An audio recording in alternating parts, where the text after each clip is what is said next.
Hello guys, నా పేరు మహేందర్ అని వెల్కమ్ మై ఛానల్. ఇప్పుడు కారణం మన ఛానల్ని సబ్స్క్రైబ్ చేసుకోకపోతే ఇప్పుడే సబ్స్క్రైబ్ చేసుకోండి. పక్కనే ఉన్న బెల్ ఐకాన్ క్లిక్ చేసి ఆల్లో పెట్టుకోండి. నా ఫర్దర్ వీడియోస్ మిస్ అవ్వకుండా చూడొచ్చు. చాలామంది చూస్తున్నారు కానీ సబ్స్క్రైబ్ చేసుకోవట్లేదు. So please try to subscribe and click the bell icon also.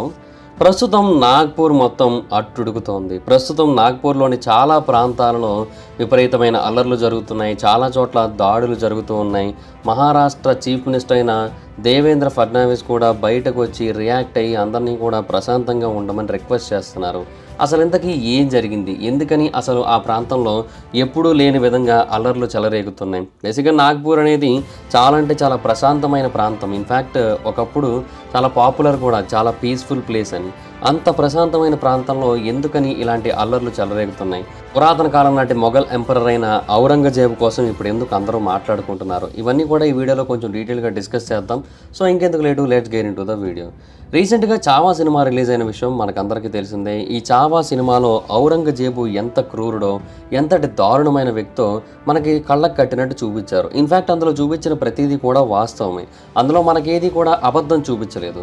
అతను ఎలాగైతే ఆలోచించేవాడో, అతను ఎలాగైతే చేసేవాడో వాటినే మనకు అక్కడ చూపించారు తప్ప అందులో అబద్ధాన్ని అయితే చూపించింది లేదు. అయితే ఆ సినిమా చూసిన తర్వాత నుంచి ఔరంగజేబు మీద అప్పటికే చాలామంది ద్వేషాన్ని పెంచుకొని ఉన్న వాళ్ళు ఇంకా ద్వేషాన్ని ఎక్కువ చేసుకున్నారు.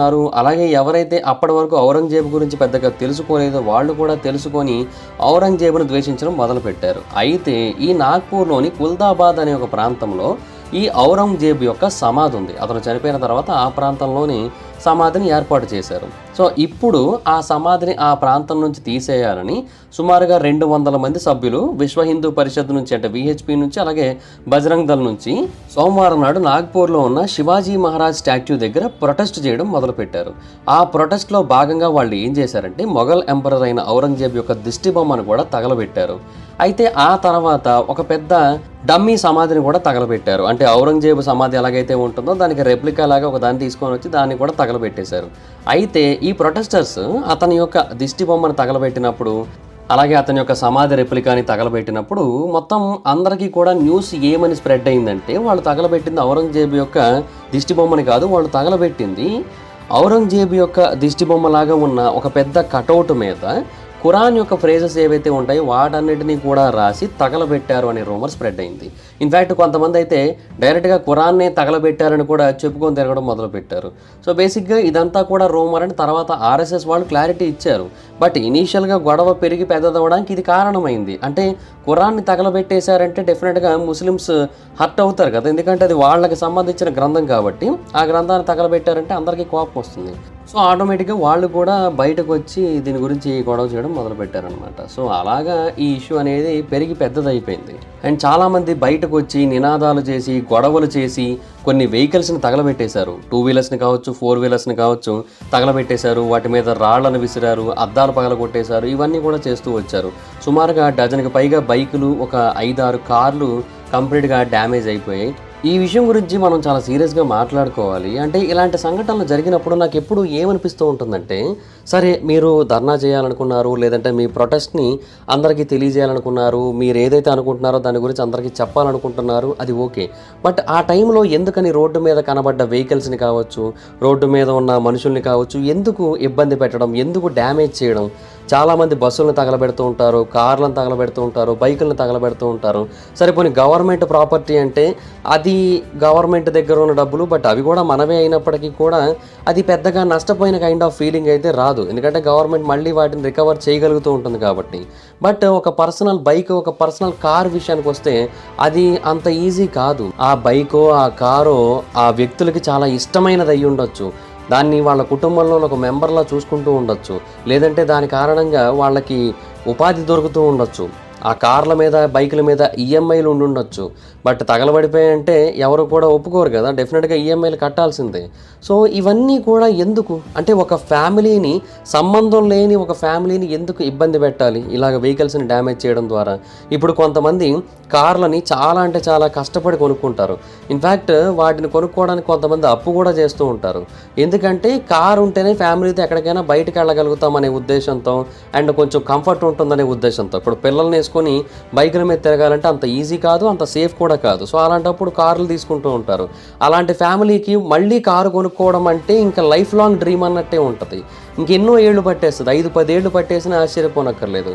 సో ఇలాగా అన్నెసెసరీగా కొన్ని ఫ్యామిలీస్ని ఇబ్బంది పెట్టడం కరెక్ట్ కాదని నాకు ఎప్పుడూ అనిపిస్తూ ఉంటుంది. బట్ ఇంకా ఎంత చెప్పినా కూడా వీళ్ళు మారరు. ఇంకా ఏం చేస్తాం. ఇంకా బేసిక్గా ఈ ఇష్యూ అంతా కూడా ఎక్కడ జరిగిందంటే చిట్నీస్ పార్క్ నుంచి ఈ మహల్ ఏరియా మధ్యలో ఎక్కువగా జరిగింది. బేసిక్గా ఆ ప్రాంతంలోనే ఎక్కువ మంది స్ప్రెడ్ అయి ఉన్నారు. పోలీసులు ఆ ప్రాంతంలోనే టియర్ గ్యాస్ని అయితే ఉపయోగించారు, లాఠీ చార్జ్ కూడా చేశారు. సో దీంట్లో భాగంగా చాలామంది పోలీస్ అఫీషియల్స్ కూడా గాయపడ్డారు. ఇన్ఫ్యాక్ట్ ఆ ప్రాంతంలోనే ఎక్కువగా 4 వీలర్స్ కూడా తగలబడిపోయాయి. ఆ తర్వాత ఇష్యూ మరింత పెద్దదై కోత్వాలి, గణేష్పేట్ లాంటి ప్రాంతాలకు కూడా స్ప్రెడ్ అయ్యింది. సో ప్రస్తుతం ఈ ప్రాంతాలన్నింటిలోని కూడా కొంచెం సీరియస్ ఇష్యూ అయితే ఉంది. అండ్ ప్రస్తుతానికైతే ఆయా ప్రాంతాల్లో కర్ఫ్యూని కూడా పెట్టారు. అంటే కోత్వాలి, గణేష్పేట్, తహసీల్, లకడ్గంజ్, పచ్వాలి, శాంతినగర్, సకర్దారా, నందన్వన్, ఇమాంబాడ, యశోధార నగర్, కపిల్ నగర్ ఈ ప్రాంతాలన్నింటిలోని కూడా కర్ఫ్యూని అయితే పెట్టారు. పోలీసులు ఆ ప్రాంతం మొత్తం గస్తీ కాస్తున్నారు. అండ్ చాలా రిస్ట్రిక్షన్స్ అయితే పెట్టారు. BNSS భారతీయ నాగరిక సురక్ష సంహిత ప్రకారం సెక్షన్ 163 ప్రకారం అక్కడ రిస్ట్రిక్షన్స్ అయితే ఇంపోజ్ చేశారు. అంటే power to issue order in urgent cases of nuisance or apprehended danger అనమాట. సో అందుకని ఆ సెక్షన్ అయితే పెట్టి మొత్తం అందరినీ కూడా కంట్రోల్ అయితే చేస్తున్నారు. అండ్ మొత్తం జరిగిన అన్ని ఇన్సిడెంట్లో కలిపి 33 మందికి పైగా పోలీసులు అయితే ఇంజూర్ అయ్యారు. ఇన్ఫ్యాక్ట్ వాళ్ళలో 3 DCP ర్యాంక్డ్ ఆఫీసర్స్ కూడా ఉన్నారంట. ఒకరి మీద గొడ్డలతో కూడా దాడి చేశారంట. ఇప్పుడు గొడ్డలతో దాడి చేసినట్టయితే అది ప్రొటెస్ట్ ఎందుకు అవుతుంది చెప్పండి? అదేదో ఇంటెన్షనల్గా అటాక్ చేసినట్టు అవుతుంది కదా. ఈవెన్ మహారాష్ట్ర ముఖ్యమంత్రి అయిన దేవేంద్ర ఫడ్నవీస్ కూడా అదే చెప్తున్నారు. చూస్తూ ఉంటే ఇది ఒక ప్లాన్డ్ ఇన్సిడెంట్ లాగా అనిపిస్తోంది అని అయితే చెప్పాడు ఆయన. ఇన్ఫ్యాక్ట్ ఈ ప్రాంతంలో మాత్రమే కాదు, చాలా ప్రాంతాల్లో ఏవైతే గొడవలు జరుగుతున్నాయో అవన్నీ కూడా కావాలని చేస్తున్నారని అనిపిస్తోందని తెలియజేశారు. బయట ఏవైతే మీకు రూమర్స్ వినిపిస్తున్నాయో వాటన్నిటి గురించి మీరు కంగారు పడద్దు, వాటన్నిటి గురించి ఎక్కువగా పట్టించుకోవద్దు. అవేవి కూడా వాస్తవం కాదు. అందరూ కూడా పీస్ని మెయింటైన్ చేయండి. మేము నెసరీ యాక్షన్స్ అన్నీ కూడా తీసుకుంటున్నామని తెలియజేశారు. అలాగే యూనియన్ మినిస్టర్ మరియు నాగ్పూర్ ఎంపీ అయిన నితిన్ గడ్కరీ కూడా ఏమని చెప్పారంటే కొన్ని రూమర్స్ కారణంగా నాగ్పూర్లో రిలీజియస్ టెన్షన్స్ అయితే క్రియేట్ అయ్యాయి. ఆ సిటీకి ఉన్న చరిత్ర ఏంటంటే ఎలాంటి సిచ్యువేషన్ అయినా సరే పీస్ని మెయింటైన్ చేస్తూ ఉంటుంది. సో అందుకని మొత్తం అందరినీ కూడా నేను ఏమని రిక్వెస్ట్ చేస్తున్నానంటే ఎటువంటి రూమర్స్ని నమ్మద్దు, పీస్ని మెయింటైన్ చేయండి. ఎవరు కూడా వీధుల్లోకి రావద్దు, లా అండ్ ఆర్డర్ సిస్టమ్తో కోఆపరేట్ చేయండి. బేసిక్గా నాగ్పూర్ దేనికైతే బాగా పేరు పొందిందో ఆ పీస్ని, హార్మనీని మెయింటైన్ చేయండి అని అయితే కోరారు. అండ్ గవర్నమెంట్ అన్ని వైపులా కూడా యాక్షన్ తీసుకుంటుంది, ఎటువంటి ఇల్లీగల్ యాక్టివిటీస్ జరగకుండా చూసుకుంటుంది. ముఖ్యమంత్రి గారితో ఆల్రెడీ నేను మాట్లాడాను. సో ఎవరు కూడా రూమర్స్ని పట్టించుకోవద్దని అయితే తెలియజేశారు. అండ్ సిటీలో పాజిటివ్ అట్మాస్ఫియర్ని మెయింటైన్ చేయండి, ప్రేమని పంచండి అని అయితే ఆయన రిక్వెస్ట్ చేశారు. అలాగే కాంగ్రెస్ లెజిస్లేటివ్ పార్టీ లీడర్ అయిన విజయ్ వడేటివార్ కూడా ఏమని తెలియజేశారంటే బేసిక్గా ఇదంతా కూడా రూలింగ్ పార్టీ ఏదైతే ఉందో వాళ్ళు చేస్తున్న గొడవ, కావాలని 2 కమ్యూనిటీస్ మధ్య హేట్రెడ్ని స్ప్రెడ్ చేయడం కోసం, కాన్ఫ్లిక్ట్ని ఇన్సైట్ చేయడం కోసం చేసిన ప్రయత్నం ఇది. సో నాగ్పూర్ రెసిడెంట్స్ ఆ ట్రాప్లో పడకుండా ప్రశాంతంగా ఉండాలని కోరుకుంటున్నారని అయితే ఆయన కూడా తెలియజేశారు. అయితే ఈ టైంలో కొంతమంది పీపుల్ ఏంటంటే సోషల్ మీడియాలో ఎస్పెషల్లీ ట్విట్టర్లో చావా సినిమాని బ్లేమ్ చేస్తున్నారు. అంటే చావా సినిమా కారణంగానే ఇదంతా కూడా జరిగింది అన్నట్టుగా మాట్లాడుతున్నారు. ఇన్ఫ్యాక్ట్ మరికొంతమంది చెబుతున్న మాట ఏంటి అంటే బేసిక్గా ఇదంతా ఒక స్ట్రాటజీ ప్రకారంగా జరుగుతూ ఉంటుంది. అంటే ఇనీషియల్గా ఒక సినిమా తీస్తారు, ఆ సినిమాలో ఏదైతే నిజం ఉంటుందో ఆ నిజాన్ని కాకుండా అబద్ధాన్ని ఎక్స్ట్రీమ్ వేలో చూపిస్తారు. అలా చూపించిన తర్వాత మొత్తం అందరూ కూడా అదే నిజమని నమ్ముతారు. ఆ తర్వాత మెల్లిమెల్లిగా వాళ్ళలో ఈ గొడవ అనేది క్రియేట్ చేయాలనే ఆలోచనను తీసుకొని వస్తారు. ఆ తర్వాత సొసైటీలో జరుగుతున్న రియల్ ఇష్యూస్ ఏవైతే ఉంటాయో వాటన్నిటిని కూడా డైవర్ట్ చేసేసేలాగా ఒక గొడవనైతే క్రియేట్ చేస్తారు. అందులో భాగంగానే ఇదంతా కూడా జరుగుతోంది అనేది వాళ్ళ యొక్క పాయింట్. బట్ తెలిసిందే కదా, ఇదంతా కూడా కంప్లీట్గా అగెయినిస్ట్గా మాట్లాడే లెఫ్టిస్ట్ పీపుల్ ఎవరైతే ఉంటారో వాళ్ళ లాంటి వాళ్ళు చెప్పే మాట. బట్ డెఫినెట్గా ఒకటైతే వాస్తవం, చావా సినిమాలో చెప్పింది అయితే అబద్ధం కాదు. చావా సినిమాలో చెప్పిన ప్రతిదీ కూడా నిజమే. ఇన్ఫ్యాక్ట్ కాశ్మీరీ ఫైల్స్ని అబద్ధం అంటారు కానీ కాశ్మీరీ ఫైల్స్ నిజము, కేరళ స్టోరీ అబద్ధం అంటారు కానీ కేరళ స్టోరీ నిజము. ఇలాగ చాలా జరిగాయి. అలాగే చావా సినిమాని కూడా అబద్ధం అంటున్నారు, బట్ చావా సినిమా నిజం. ఇన్ఫ్యాక్ట్ చాలామంది ట్విట్టర్లో విక్కీ కౌశల్ని ట్యాగ్ చేస్తున్నారు. నాగ్పూర్ వైలెన్స్ నీ కారణంగానే జరుగుతోంది, నువ్వు చేసిన దానివల్ల ఇదంతా కూడా జరుగుతోందని చెప్తున్నారు. బట్ అది ఖచ్చితంగా వాస్తవం కాదు. బట్ ఇప్పుడు చాలామంది ముస్లిమ్స్ని కూడా బ్లేమ్ చేస్తున్నారు. అంటే కొంతమంది ఏమంటున్నారంటే ఔరంగజేబు పోస్టర్నో దిష్టి బొమ్మనో తగలబెడితేనే వాళ్ళకి అంత కోపం వచ్చి బయటకు వచ్చి ఇంత పెద్ద గొడవ చేస్తున్నారంటే వాళ్ళు భారతదేశంలో ఉండడానికి అనర్హులు అంటున్నారు. బట్ బయట స్ప్రెడ్ అయిన రూమర్ ఏంటి అంటే ఖురాన్ని తగలబెట్టారని కదా. సో అందుకని వాళ్ళందరూ కూడా బయటకు వచ్చి గొడవలు అయితే చేశారు. సో ఔరంగజేబు సమాధిని అక్కడ నుంచి తొలగించాలి అని అడగడంలో తప్పైతే కనిపించట్లేదు నాకైతే. ఎందుకంటే ఔరంగజేబు లాంటి దరిద్రులు భారతదేశానికి ఎప్పటికైనా సరే చెడే. అంటే వాడు చనిపోయి ఉండొచ్చు, బట్ వాళ్ళ తాలూకా డీటెయిల్స్ ఏవి కూడా భారతదేశంలో ఉండకూడదు. వాటిని కంప్లీట్గా చరిత్ర నుంచి కూడా నిర్మూలించాల్సిన అవసరం అయితే ఉంది. మొత్తం భారతదేశంలో ఎక్కడా కూడా వీళ్ళ గురించి ఇంకెవరూ మాట్లాడుకోకుండా చేయాల్సి ఉంటుంది. మన స్కూల్ బుక్స్లో కూడా వాళ్ళ గురించి కంప్లీట్గా రిమూవ్ చేసేయాల్సి ఉంటుంది. ఒకవేళ చెప్పాల్సి వచ్చినట్టయితే వాళ్ళు చేసిన దుర్మార్గాలని, వాళ్ళు చేసిన దరిద్ర పనుల్ని, వీటన్నిటినీ కూడా చెబుతూ రావాల్సి ఉంటుంది తప్ప వాళ్ళ గురించి ఎట్టి పరిస్థితుల్లోని మంచిగా అయితే అస్సలు చెప్పకూడదు. ఖచ్చితంగా ఈ విషయంలో అయితే మాత్రం ఎవరైతే ఇనీషియల్గా ఔరంగజేబు సమాధిని అక్కడ నుంచి తొలగించాలంటారో వాళ్ళనైతే నేను సపోర్ట్ చేస్తాను. బట్ అలాగని ముస్లిమ్స్ బయటకు వచ్చి గొడవ చేయడం తప్పు అంటున్న వాళ్ళని కూడా నేను కరెక్ట్ అనను. ఎందుకంటే వాళ్ళు బయటకు వచ్చి ఎందుకు గొడవ చేస్తున్నారంటే ఖురాన్ తగలబెట్టారు అనే న్యూస్ వచ్చింది కాబట్టి. వాళ్ళ పవిత్ర గ్రంథాన్ని అలా చేశారంటే వాళ్ళు ఖచ్చితంగా బయటకు వస్తారు. సో అందులో తప్పు అయితే లేదు.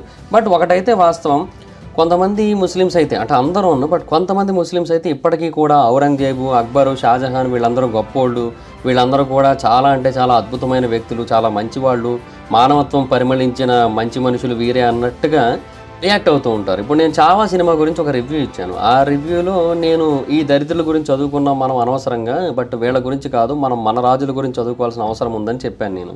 అయితే అలా చెప్పినప్పుడు ఔరంగజేబుని, అక్బర్ని దరిద్రులు అంటావా అని చెప్పి కొంతమంది ముస్లిమ్స్ కింద కామెంట్ సెక్షన్లో రియాక్ట్ అయ్యారు.